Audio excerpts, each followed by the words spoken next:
Hello aspirants, welcome to M civil services. मैं अभिषेक कुमार आप सबका स्वागत करता हूं, जहां मैं आपके लिए करंट अफेयर्स के इंपॉर्टेंट न्यूज को आपके साथ एनालाइज करता हूं। तो चलिए आज जानेंगे हम 14 जुलाई के वो इंपॉर्टेंट न्यूज जो आपके एग्जाम के पॉइंट ऑफ व्यू से इंपॉर्टेंट है। उससे पहले मैं आपको बताता चलूं कि एम सिविल सर्विसेज बहुत जल्द लॉन्च करने वाला है यूपीएससी, सीजीपीएससी और व्यापम के न्यू बैचेस। अगर आप चाहते हैं कि आने वाले सालों में आप एक सिविल सर्वेंट बन सके और उसके लिए आप कंफ्यूज हैं कि शुरुआत कहां से किया जाए, तो आप हमारे साथ जुड़ सकते हैं। हम आपको प्रीलिम्स से लेके इंटरव्यू तक की तैयारी पूरी तरह करवाते हैं, जिसमें हम आपको अपडेटेड मटेरियल प्रोवाइड करते हैं, एक्सपर्ट गाइडेंस मिलता है आपको, मेंटरशिप मिलता है आपको, आंसर राइटिंग, क्विजेस और बाकी चीजों के साथ आपको हर वो चीज प्रोवाइड की जाएगी जो आपको एग्जाम क्रैक करने में सहायता दे। तो अधिक जानकारी के लिए आप दिए गए नंबरों पर हमसे कांटेक्ट कर सकते हैं या फिर दिए गए एड्रेस पर आकर भी और जानकारी ले सकते हैं। बिल्कुल अफोर्डेबल फीस है और हम चाहते हैं कि हर वो इंसान जो कि दिल्ली नहीं जा सकता और छत्तीसगढ़ का रहवासी है और चाहता है कि आने वाले सालों में यूपीएससी क्रैक करना, तो आप हमारे साथ बिल्कुल जुड़ सकते हैं। मुझे बहुत सालों का अनुभव है यूपीएससी के स्टूडेंट्स को पढ़ाने का। तो चलिए बिना देरी किए क्लास को स्टार्ट करते हैं और जानते हैं आज की इंपॉर्टेंट न्यूज को जो आपके एग्जाम में काम आएंगे। सबसे पहला जो इंपॉर्टेंट न्यूज है कि जस्ट रिसेंटली भी क्या हुआ है, 8th खेलो इंडिया यूथ गेम्स का अनाउंसमेंट हुआ है। ठीक है, तो 8th खेलो इंडिया यूथ गेम्स को अनाउंस किया गया है होस्टिंग तेलंगाना के द्वारा, मतलब तेलंगाना इसका होस्ट करेगा। ठीक है, कौन होस्ट करेगा? तेलंगाना। और इसे अनाउंस किसने किया है? Union minister for youth affairs and sports Mansukh Mandaviya ji. ठीक है, तो 8th खेलो इंडिया यूथ गेम्स 2026 कहां होगा? तेलंगाना में। 7th कहां हुआ? तो 7th हुआ था बिहार में। ठीक है, 7th एडिशन बिहार में 4 से 15 मई 2025 को हुआ था। ठीक है, तो यानी लास्ट जो हमारा यूथ गेम्स हुआ था वो हुआ था बिहार में। तो खेलो इंडिया यूथ गेम्स 2025 के बारे में थोड़ा सा बता दूं मैं आपको। तो महाराष्ट्र ने चार्ट को टॉप किया था विथ 158 मेडल्स। ठीक है, 158 मेडल्स उन्हें मिला था। हरियाणा जो है सेकेंड आया था और राजस्थान सिक्योर 3rd प्लेस। ठीक है, तो ये था खेलो इंडिया यूथ गेम्स के डिटेल जो 2025 में हुआ। अब मैं आपको बता दूं कि जो खेलो इंडिया यूथ गेम्स है ना, इसकी शुरुआत या इसका विजन कहां से आया, तो इसकी शुरुआत जो हुई थी वो हुई थी खेलो इंडिया प्रोग्राम के तहत। ठीक है, खेलो इंडिया प्रोग्राम के अंतर्गत, और ये एनुअली यानी हर साल ऑर्गेनाइज होता है ताकि यंग स्पोर्टिंग टैलेंट को बढ़ावा मिल सके। पहली बार 2018 में ये हुआ था जब हम इसे खेलो इंडिया स्कूल गेम्स कहते थे। ठीक है, पहली बार में जब हुआ था तो वो खेलो इंडिया स्कूल गेम्स के नाम से स्टार्ट हुआ था। ठीक है, देखिए यहाँ पे खेलो इंडिया स्टार्टेड एज खेलो इंडिया स्कूल गेम्स, अब उसे हम खेलो इंडिया यूथ गेम्स जानते हैं। अभी जो इसकी कैटेगरीज है वो 2 कैटेगरीज है, एक तो अंडर 17 जो स्कूल स्टूडेंट्स के लिए होता है और एक कॉलेज स्टूडेंट्स यानी कि अंडर 21 के लिए होता है। ये जो खेलो इंडिया प्रोग्राम है वो क्या है, तो वो फ्लैगशिप इनिशिएटिव है किसके द्वारा? गवर्नमेंट ऑफ इंडिया के द्वारा।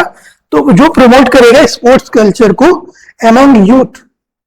ठीक है, जवानों के बीच में स्पोर्ट्स के कल्चर को बढ़ावा देने के लिए एक फ्लैगशिप स्कीम है जिसे हम कहते हैं खेलो इंडिया प्रोग्राम, जिसके अंडर में खेलो इंडिया यूथ गेम्स होते हैं। जो पहला यूथ गेम्स हुआ था उसे हम कहते हैं खेलो इंडिया स्कूल गेम्स, मतलब सबसे पहला यूथ गेम्स 2018 में हुआ था जिसे हम खेलो इंडिया स्कूल गेम्स के नाम से जानते हैं। तो ये था पहला खेलो इंडिया के बारे में। ठीक है, तो खेलो इंडिया गेम्स का लोगो ये है, और जो लास्ट ईयर यानी बिहार में जो हुआ था उसका शुभंकर यानी कि जो उसका मैस्कॉट था ये था। लोगो और मैस्कॉट का अनावरण हुआ और ये 2025 में बिहार में हुआ था 4 से 15 मई तक। चलिए अगला करंट अफेयर्स देखते हैं। अगले करंट अफेयर्स की बात करें तो अस्त्र MK1, ठीक है, MK1 मिसाइल की बात करें तो अस्त्र मिसाइल जो है ना वो इसका न्यूज में क्यों है, क्योंकि इंडिया और इंडोनेशिया ने एक ट्रीटी साइन की है, एमओयू साइन किया है, जिसमें इंडिया जो है वो इंडोनेशिया को क्या देगा, अस्त्र MK1 मिसाइल देगा। यानी कि पहला ऐसा कंट्री बना है इंडोनेशिया जो कि इंडिया के द्वारा बनाई गई मिसाइल को खरीद रहा है, प्रोक्योर कर रहा है। ठीक है, first foreign country to procure indigenous air missile system from India. ठीक है, इंडिजीनियस मिसाइल का अस्त्र MK1 क्या है? ठीक है, MK1 यानी मैक। ठीक है, तो MK1 यानी पहला वेरिएंट है अस्त्र मिसाइल का। अस्त्र मिसाइल है क्या एक्चुअली में?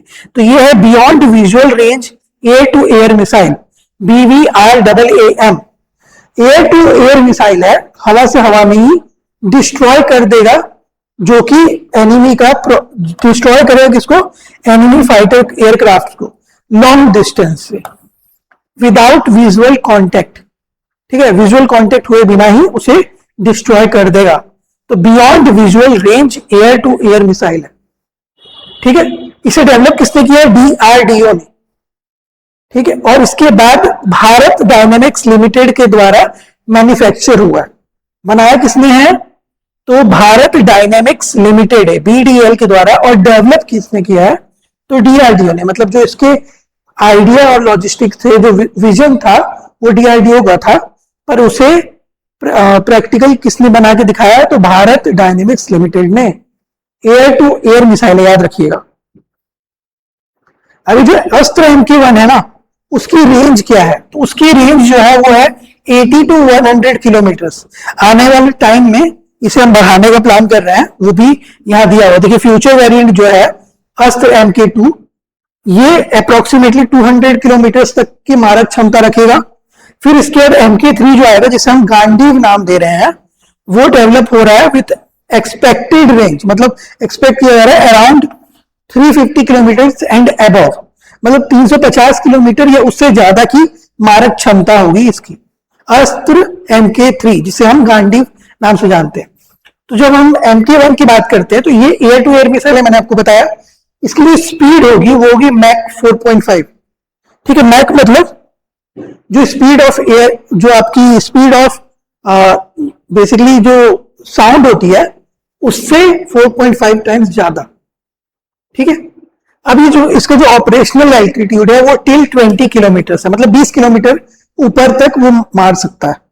ठीक है, तो आपके लिए इंपॉर्टेंट क्या क्या है? अस्त्र MK1 की स्पीड जो है वो मतलब मैक 4.5 है। 80 to 110 किलोमीटर इसकी रेंज है। इसे DRDO बना रहा है BDL की मदद से, मतलब BDL ने इसे बनाया है। और ये पहली बार इंडोनेशिया ऐसा पहला कंट्री बना है जिसने हमारे इंडिजीनियस मिसाइल को खरीदा है। ठीक है, अस्त्र MK1 ऐसा दिखता है। ठीक है, अस्त्र MK1 यह है इसका वेरिएंट। अगला करंट अफेयर्स देखिए, तो विंबलडन 2026, इस बार जो भी विंबलडन हुआ है उसमें जेनिक सिनर ने, ठीक है, किसने? जेनिक सिनर ने अलेक्जेंडर ज़ेवरेव को, जर्मनी के जो सिनर है, ये है इटली के, इन्होंने अलेक्जेंडर ज़ेवरेव को, जो जर्मनी के हैं, उन्हें फाइनल में हराया और टाइटल जीत गया, अपना second Wimbledon consecutive Wimbledon title जीता है। ठीक है, और ये उनका 5वां ग्रैंड स्लैम। ठीक, तो मेंस सिंगल्स में किसने जीता है? जेनिक सिनर ने। किसे हराया है? अलेक्जेंडर ज़ेवरेव को, जर्मनी के।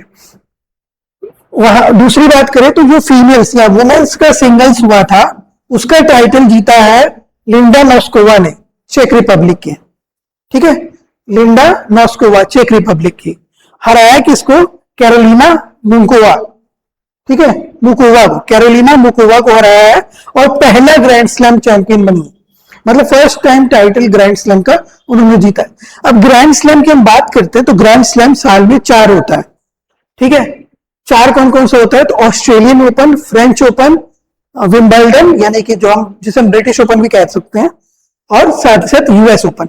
ये टोटल 4 ग्रैंड स्लैम्स होते हैं, जिसमें से फ्रेंच ओपन क्ले कोर्ट में खेला जाता है और जो आपका विंबलडन है वो है ग्रास कोर्ट में खेला जाने वाला गेम। मतलब जो टर्फ होता है वो होता है ग्रास, और फ्रेंच ओपन में क्ले का होता है, बाकी दोनों जगह सिंथेटिक होता है, यूएस और ऑस्ट्रेलिया ओपन। ठीक है, तो ये था अबाउट ग्रैंड स्लैम्स। तो विंबलडन की बात करें तो 1877 में इसकी शुरुआत हुई। ये एनुअली मतलब हर साल ऑर्गेनाइज होता है, और कहाँ होता है? लंदन में, इंग्लैंड में। एक लौता ग्रैंड स्लैम है जो ग्रास कोर्ट में खेला जाता है। मैंने आपको बता ही दिया कि ग्रास कोर्ट में खेला जाने वाला एक लौता गेम है। इसके अलावा क्ले कोर्ट में खेला जाने वाला एक लौता गेम है फ्रेंच ओपन, और बाकी दोनों सिंथेटिक टर्फ में ऑस्ट्रेलियन और यूएस ओपन खेला जाता है। ठीक है, ये है विंबलडन का लोगो। ठीक है, लिंडा नोस्कोवा जो वुमेन सिंगल्स जीती है, और जैनिक सिनर जिन्होंने मेंस सिंगल जीता। अगला करंट अफेयर्स देखें हम, तो अगला करंट अफेयर्स है स्टैच्यू ऑफ मनत्थु पद्मनाभन, इसको अनवेल किया गया। तो ठीक है, मनत्थु पद्मनाभन जो थे, इसको किसने अनवेल किया? तो प्रेसिडेंट सीपी राधाकृष्णन जी ने इनकी मूर्ति को न्यू दिल्ली में अनवील किया है। ठीक है, और इसे ऑर्गेनाइज किसने किया था? तो organise by Nair Service Society. तो इसमें हुआ क्या क्या है? इवेंट जो है वो हुआ था मनम इंटरनेशनल सेंटर में, जहां एक और चीज इनॉग्रेट हुई, मनम स्मृति मंडपम का इनॉग्रेशन भी हुआ। ठीक है, तो याद रखना है आपको कि जो मनत्थु पद्मनाभन है, उनकी मूर्ति न्यू दिल्ली के मनम स्मृति मंडपम के साथ साथ दो चीजें अनवील की गई। एक तो इनॉग्रेशन हुआ इसका मनम स्मृति मंडपम का, और दूसरा न्यू दिल्ली में वाइस प्रेसिडेंट सीपी राधाकृष्णन जी ने मनत्थु पद्मनाभन जी का स्टैच्यू को अनवील किया। ठीक है, और ऑर्गेनाइज किसने किया? नायर सर्विस सोसाइटी के द्वारा ये इवेंट ऑर्गेनाइज हुआ था। अब बता दूं कि मनत्थु पद्मनाभन जी थे कौन। जब हम बात करते हैं मनत्थु पद्मनाभन जी की, तो ये थे फ्रीडम फाइटर और साथ ही साथ सोशल रिफॉर्मर। साउथ से, कहां से बिलोंग करते थे? केरला से। अब इनकी इंपॉर्टेंस क्या थी? तो इन्होंने नायर सर्विस सोसाइटी 1914 यानी 1914 में फाउंड किया। क्या था नाम? नायर सर्विस सोसाइटी, जिसके द्वारा ये ऑर्गेनाइज हुआ इवेंट। ठीक है, तो इनका काम क्या होता था? इनका काम होता था education, social welfare, community development के ऊपर ये जो सोसाइटी थी ये काम करती थी। इसके अलावा जो मनत्थु पद्मनाभन जी हैं, इन्होंने वायकॉम सत्याग्रह 1924 और 25 के टाइम में जो हुआ था उसमें भी पार्ट लिया था। इसके अलावा आप चाहे तो एक और फैक्ट है इनके बारे में जानने का, जो मनत्थु पद्मनाभन जी थे, इन्हें पद्म भूषण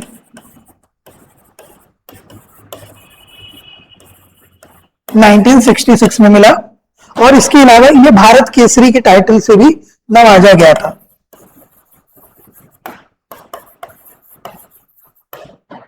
ठीक है, भारत केसरी के नाम से भी नवाजा गया, टाइटल से भी नवाजा गया, और पद्म भूषण मिला था 1966 में। इसके अलावा हम बात करें तो जो बेसिकली नायर सर्विस सोसाइटी है, इसका हेडक्वार्टर है कोट्टायम, केरला में।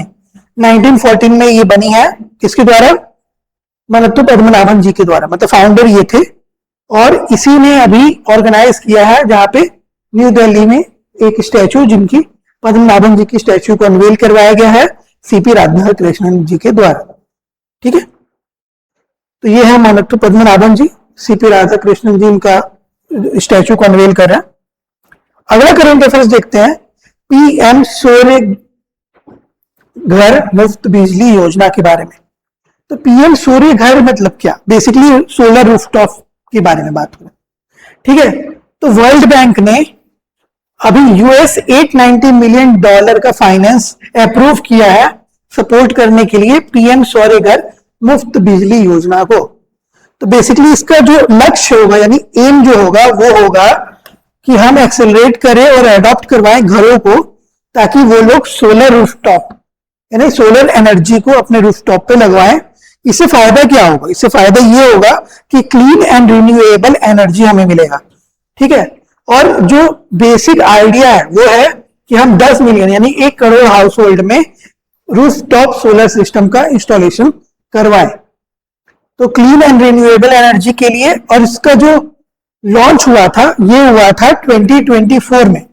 ठीक है, लॉन्च्ड बाय गवर्नमेंट इन 2024 में लागू हुआ, और इसका टारगेट है 1 करोड़ घरों में सोलर रूफटॉप, ठीक है, लगाना, जिससे हमें क्लीन एंड रिन्यूएबल एनर्जी मिले। तो वर्ल्ड बैंक ने 890 मिलियंस का फाइनेंस किया है पीएम सूर्य घर मुफ्त बिजली योजना के लिए। वर्ल्ड बैंक का थोड़ा सा स्टैटिक पोर्शन मैं आपको बता दूं तो वर्ल्ड बैंक जो है ना वो स्टैब्लिश हुआ था 1944 में, वाशिंगटन डीसी इसका हेडक्वार्टर है, और अभी फिलहाल इसकी जो करंट प्रेसिडेंट है वो है अजय बांगा, जून 2, 2023 से। ठीक है, तो ये बेसिकली जो वर्ल्ड बैंक है वो फाइनेंस करता है किसके लिए? टेक्निकल असिस्टेंस के लिए, एजुकेशन, हेल्थ केयर और पॉवर्टी रिडक्शन के लिए, इंफ्रास्ट्रक्चर डेवलपमेंट के लिए।